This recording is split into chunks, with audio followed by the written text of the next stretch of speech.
Hey friend, welcome back to the Word of Wit. It's going to be a story time episode.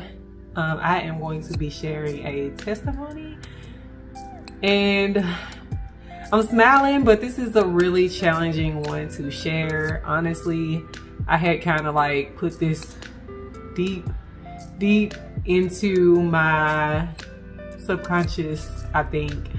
But recently it came back up. As you guys know, I am in therapy, and you know, when you're in therapy, things come up. So I'm doing something that they call EMDR in therapy, and it's basically something that helps you to go back and kind of reprocess traumatic events so that you can change the way you're dealing with situations in the current. So sometimes traumatic, anyways, look it up. I don't know, I'm probably not even doing a good job of explaining it. All I know is it's been helping. So one of the recent things that has come up was a situation that happened a few years ago. So let's just go back there. So 2018-ish, I was really in a dark spot and I was crying out to God about a lot of things. I hadn't surrendered my life to God, so I was saved, but I wasn't submitted to Him. And I really didn't even know what that meant. So flashback to that, you know, I'm dealing with a lot of emotions. I'm pretty much in survival mode. It's one of the darkest times in my life. I have gone through a divorce. Well, at that point, it was only a separation. We hadn't gone through the legal process of getting the actual divorce, but we had both moved on in our lives. We're dating other people. I know that's out of order, but again, I wasn't submitted to Christ. So we were just moving forward. And I remember during that time, I was working a lot. There's a lot of things that I don't remember from that time because it's like everything was happening so fast, and it was like I was barely sleeping because I was working third shift opposite of my children, so that I would be able to get them to school and do all the things that I had to do with them, but also work the long shifts that I needed to work to be able to cover our bills. So I was working about 60 hours a week. I was a single mom, full time. Their dad was somewhat around, but he wasn't consistent with getting them like he had been. You know, of course, whenever they were growing up, he had been around their whole life. So it was a really challenging time for me. I was dealing with seeing my kids crying, you know, because they missed their dad. And it was a really rough season. And like I said, I thought I had dealt with it because I have forgiven him. We've kind of moved forward. You know, we're co-parenting and doing well with that. So I was like, you know, let the past be the past. Well, the thing about that is whenever you go through something traumatic, whenever you feel like your life is literally on the line, like you don't know if you're going to make it through a particular moment, it takes a little processing. It takes a little healing. And sometimes God has to expose that situation. He has to go back to the root of the issue that you're having right now. And it goes back to those traumatic events. So I asked you guys what you wanted a video about, and I gave 3 different options. One was how to deal with loneliness.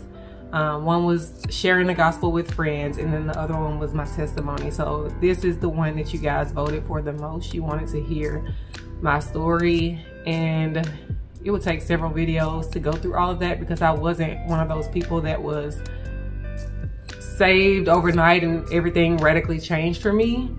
I was one of those people that accepted Jesus and then I went on about my life, and I didn't really know what it meant to submit. I didn't have an overnight change. God took me through the process, and I thank Him for that now. And I'm still going through the process, and I thank Him for that. Although it is challenging, although it seems like these seasons are a lot longer than it is for other people, I understand why He has me going that route, because obviously I'm doing YouTube.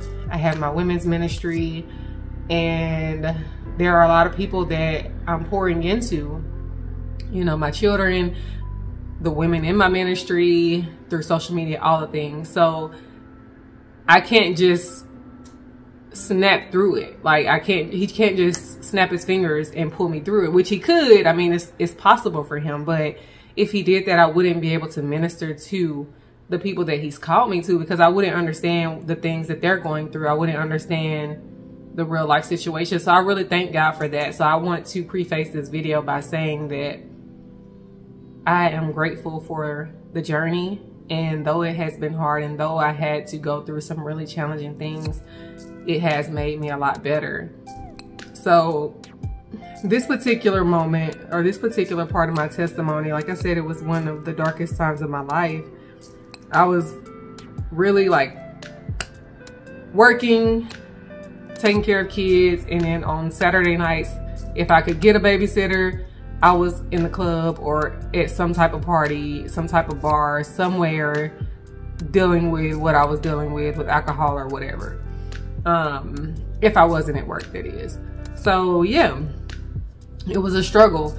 And at one point, my kid's dad reached out and he was like, hey, I'm gonna get the kids tonight. Make sure you have them at your mom's at 5 o'clock because I want to pick them up from there, blah, blah, blah. Typically, I would take my kids to my mom's every day because I would be going to work at night. So they would go to my mom's at night before I go to work around 6:30. And then I would go to work at 7. And when I got off at 7, I would pick them up and take them to school and do all the things. So yeah, he was like, drop them off a little early. So I got up early that day, took them to my mom's, and I remember being happy. I remember thinking, okay, maybe God is answering a prayer. Maybe, you know, he's finally gonna start coming around. He's gonna start being there for them, because as a mom who never expected to be a single mom, you know, I was married, and we decided to have these children together. So I never expected to be walking this path on my own, and seeing my children crying because they want their dad. It was really heartbreaking, especially for my oldest, because he had seen us together for most of his life at that point. Whereas, well, all of them had for most of their lives, but my younger two were a lot younger. So they didn't really care either way. They cared, but it wasn't as hard for them, I should say. So it was just such a hard time for me. And I remember when he said that, I was just, like I said, I was happy. I was like, okay, finally, you know, we're going to be able to co-parent. He's going to be in their lives. Like, they're going to be happy to see their dad. And they were excited about seeing him. So I took them to my mom's. I get ready, go to work. I get to work, and about halfway, well, not halfway, it was about 11 o'clock. My mom texted me and was like, hey, he hasn't picked up the kids yet. And so at this point, I'm frustrated because they were expecting him at 5. So I dropped them off early. I had to get up out of my sleep and drop them off so they could see their dad. So I'm like, okay, it's already 11 o'clock. They're not even gonna have time with him at this point. So I was frustrated. So I texted him and I was like, hey, are you gonna get the kids? You know, and he was like, yeah, I'm gonna get them. And I was like, well, it's already 11 o'clock. Mom's talking about putting them to bed because they're tired. And I was like, I don't remember exactly what I said verbatim, but I pretty much was like, this is frustrating because they were looking forward to seeing you and you haven't showed up for them. So at that point, it escalated. And he began to call my phone back to back to back to back. Like I said, I was at work. I couldn't answer. So I texted him and I was like, hey, I can't answer the phone. I'm at work. And he was like, well, just answer. You don't have to say anything, blah, blah, blah. I was like, I can't answer. Like, my patient is asleep. I was doing private duty nursing. So I was in their home. My patient's asleep. I can't like answer the phone and do all that on the phone. And just knowing him at that time and our relationship, like, you never knew what you were gonna get. I knew that it was a very high possibility that it would turn into an argument, and I didn't want to bring that type of energy into my job. So I was like, no. So he began to text me, and he was like, I was like, well, just don't worry about him. Just leave him at my mom's. You know, it's fine, whatever. Just don't even worry about it because it's late. At this point, it was like almost midnight. So he texted me after that and was like, I'm gonna go get him and you need to be here to pick him up when you get off. And I was like, there's no point in you driving and go waking them up to pick them up so that I could pick them up in 7 hours. Like, that's crazy. And he was like, nah, you need to pick them up. And when I see you, I'm gonna slap the out of you. Now, we were together for 9 years or 11 years. We were to get married for 9 at that point. So in that time frame, like, there had been a lot of emotional abuse, but he had never like slapped me or, you know, like physically abused me or anything like that. There were times where he would like grab my shirt or do things to like try to intimidate me, but it was never up to this point. So I was like upset, and in the moment, like I said, I wasn't submitted to Christ at the time. So in that moment, I was like, I remember I was dating a guy that was kind of like into like gang activities and things like that. So, you know, I was like, look, like, I'm not about to deal with you. Like, I'll tell my boyfriend and y'all can deal with it. So obviously that wasn't the right response, and I was triggered, so that made me trigger him even more and escalate the situation. So from there, he was like, oh, that's cool, I'll shoot you and him. So then I was like, okay, now he's threatening physical violence on us both. So I was like, hey, if you're gonna threaten me, I was like, you know what, don't even worry about it. I will go and I will file a restraining order against you because you're threatening my life. And I really meant that, because if you don't, for those of you who don't know, which most of you don't know unless you know me personally, my dad was in prison for most of my life because of a gun incident. A gun went off and shot someone that he loved, and they ended up dying, and there was no way to prove that it was, you know, the gun went off and that it was an accident or anything like that. So he ended up spending a lot of his life in jail, a lot of my life in jail. And so I don't play with guns at all. Like, I'm not one of those people. I don't even like guns for real. Like, you know, I have one around. I have a gun, but I'm not one of those people that like plays with guns or just get super excited about guns. I am thankful for them, you know, in a way to protect yourself, especially being a woman, a single woman. But outside of that, I'm not one to just play with guns, because I know too many people that have had their lives be changed forever. Not just my dad, but other people who have had, you know, a gun go off accidentally and someone got hurt, or someone almost like got killed and someone did get killed. So I'm just very cautious about that. And when he said that, it really triggered me, and I was like, okay, no, like I'm going to take out a restraining order, because now you're threatening my life, you're threatening his life, which I knew if I told my boyfriend, like, he wasn't gonna be worried about that. But me personally, I'm like, I don't want him in jail. I don't want to be gone. Like, I don't want any of that. So I was like, to prevent all that, I'm not going to tell him nothing. I'm just going to the police station. So anyways, I decided I was going to let things calm down. He was like, pick them up. I was like, no, I'm not picking them up. I will pick them up before I go to work and take them to my mom's, or you could take them to my mom's whenever y'all get up. So he ended up, so the next day, like, the conversation was over at that point. I'm at work, you know, I'm sure I prayed. I don't remember everything that happened that night, but I know I was like dealing with it, and I was like, what in the world is going on? Because he's never threatened to kill me or shoot me or anything like that. So I'm like, what in the world is happening? So fast forward, I get off work, I go home, go to bed, and I was asleep, and I think my boyfriend had been there. I want to say, yeah, he had been there. And at the time, my ex-boyfriend, I should say, my ex-boyfriend had been there. He got up and left because he worked second shift. So he got up and left. I went back to sleep. And probably an hour after that, I get a knock on my door, my bedroom door. Now, mind you, I'm at home by myself. nobody, I wasn't expecting anyone to be knocking on my door. So I was, you know, like, who is it? And it was my son. And he was like, hey mom, we're home. Dad wants to talk to you. So at that point I realized like I must have left the patio door unlocked, because some days with me working on third shift, I would leave the patio door unlocked back then, because the kids would get out of school, they would come home, and if I forgot to unlock the door, if I didn't hear my alarm or something like that, they could have easily walked in through the patio.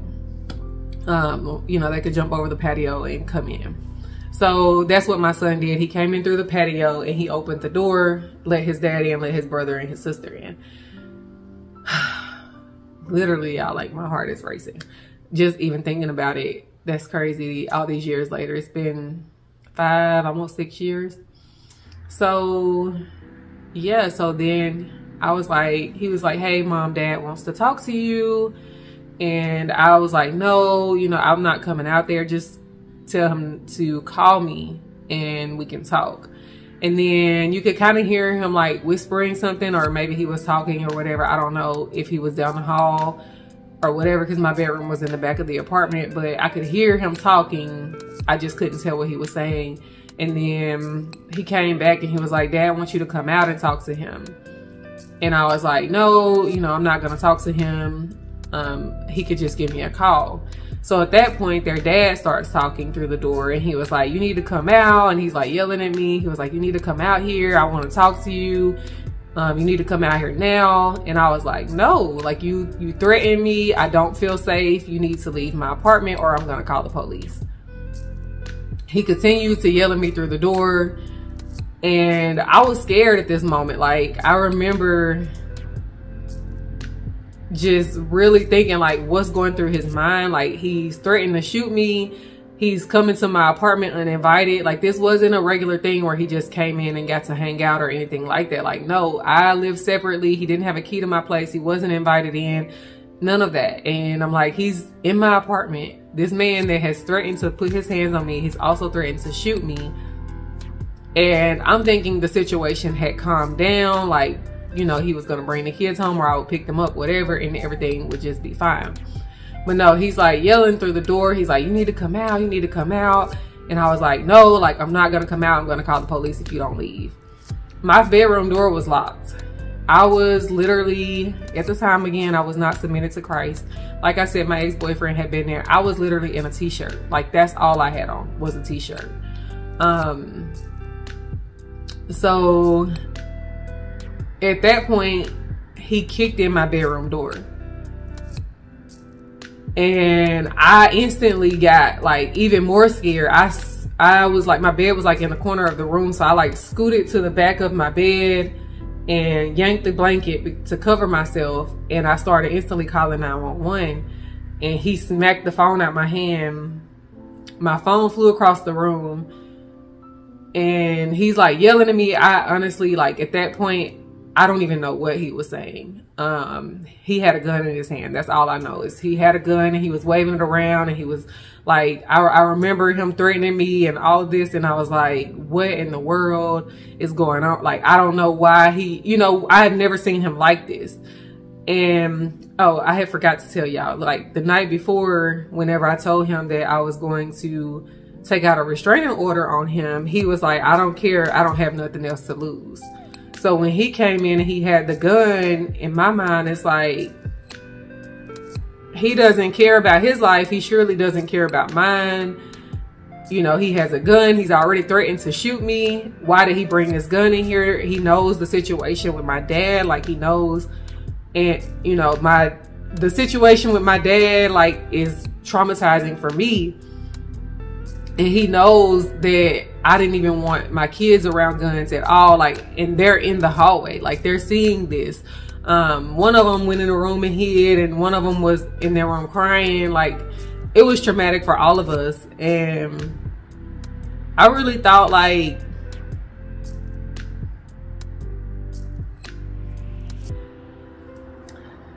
give me a second, y'all.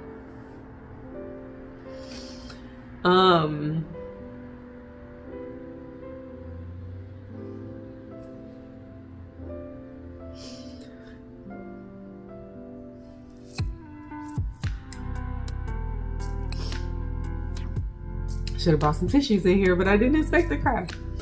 I really thought I was gonna die. Like, I thought like I would be gone and my kids were gonna see me get killed. Like,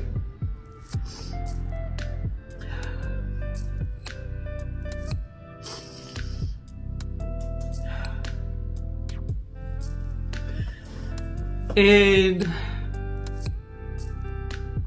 I just started yelling, like, because I had already called 911 and my phone was across the room. So I just started yelling and telling the police, like, who was there. I said his name. I said what he had on and described him and everything.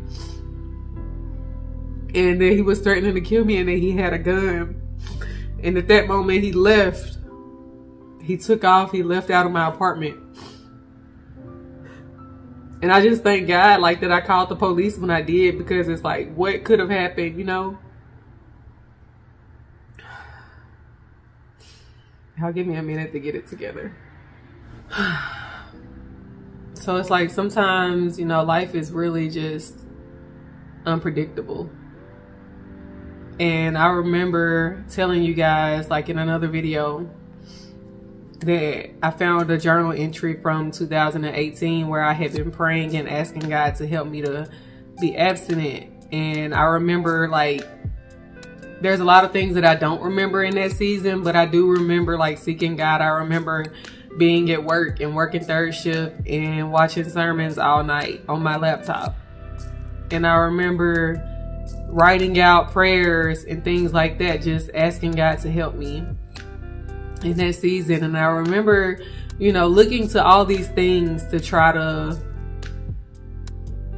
help me get through that moment, you know, to help me to not even just that moment, that season. Like, I remember just praying and asking God to help me to stop drinking, praying and asking God to help me to stop going from man to man, from all these unequally yoked relationships. And now it's like, to see that God has brought me through that, you know, to see that God has healed me from that, to hear their dad, like, apologize, you know, and just, he gave me more insight to what was going on in his life. And, you know, he wasn't in his right mind. And we are able to co-parent. And here I am, you know, years later, like, sharing that story for those who may be going through something similar, who maybe have been through a situation where they're, or maybe right now in the darkest season of their life, going through situations like this. I'm just thankful. And, like, in that moment, there was a lot of things that happened after that. You know, whenever I called the police, I ended up taking out a order of protection. We had to stay away from each other for that year. And in that time, I don't know what was going on with him, but he did have to take, like, anger classes.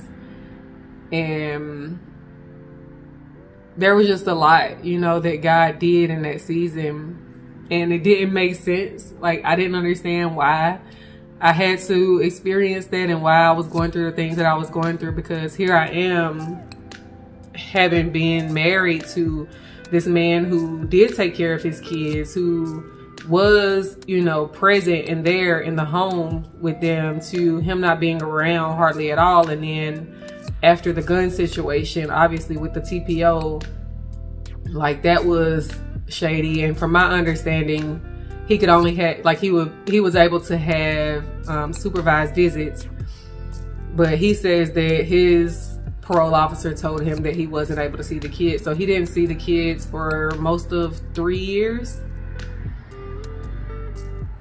And that was hard. And I really struggled, because it was like, now I'm doing this. It's like, again, You know, the marriage ended because of adultery. Like, he committed adultery. And, you know, I had forgiven him for that and all of that. But it was like, I'm a single mom because of somebody else's mistake. And then it's like, I'm having to do this by myself because of somebody else's mistake. And then it was really, I'm doing this by myself. Like, now I can't, like, you're saying you're not going to get them at all, pretty much, because of something that you did to me. And obviously, I wanted him to get the help that he needed prior to getting them. But it was like, now I'm having to tell my kids, like, they can't see their dad. I'm in this situation where I feel like no matter what, like, I'm pretty much screwed. Like, I got the short end of the stick. But now that I'm outside of all of that, you know, like I said earlier, you know, you go back and you reprocess it all, and it's like, God had a better plan. You know, his dad needed those anger management classes, and he wouldn't have gone and gotten those on his own. And now we're able to co-parent so much better. And that was the first time ever that I have really, like, set a firm boundary with him and stuck with it. And it just helps me to navigate everything. So I learned not to depend on a man, you know, and I'm not saying that we don't need men and all that stuff. This is not one of those messages, but I learned that man, as in human, not to depend on them, to depend on God. I learned that God is my provider, that God is my protector. In that moment, he could have shot me. Like, anything could happen. That gun could have went off and it could have shot me. I could have pulled out a gun and shot him because I felt threatened. Either way would have been traumatic for me, traumatic for them, traumatic for him. Like, it would have been a bad situation. To now being in a place where I'm like, God protected us. And not only that, but he brought us through that. He helped us to become better people. He used it. Like, it wasn't wasted. It wasn't just a traumatic event. Like, purpose came from that pain. And that is something that always keeps me focused on him, because whenever everything around me is crazy, whenever everything looks like it's falling apart, when it feels like I'm gonna die, like I don't know if I'm gonna make it through this moment, God is right there with me. He's got my best interest at heart. He's going to work it for my good. And I can say, like, time and time again, he has done this, time and time again. And just going through that was one of the seasons in my life, not just that particular incident, but that everything that was happening at that time during my life, it pushed me closer to God. He saved me. Like, out of everyone in the world and whatever everyone is going through, like, he sees all of us, you know, and he saw me.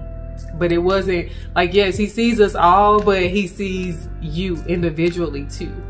And sometimes we forget that. Like, we don't think that he cares about our individual situations. But I wasn't submitted to him. I wasn't seeking his will. I was fornicating. I was drinking. I was partying. I was smoking. You know, I was doing whatever I wanted to do. I was out here trying to live my best life and asking God to bless it. Like, I wasn't submitted to him, but he still saw me in that moment. He saw the girl that I would become. He saw that I was worth saving. I was worth restoring, and he kept me. And I'm just so thankful that he kept his hand on my life, even though I don't deserve it. I don't even want to say even when, because I don't deserve it to this day.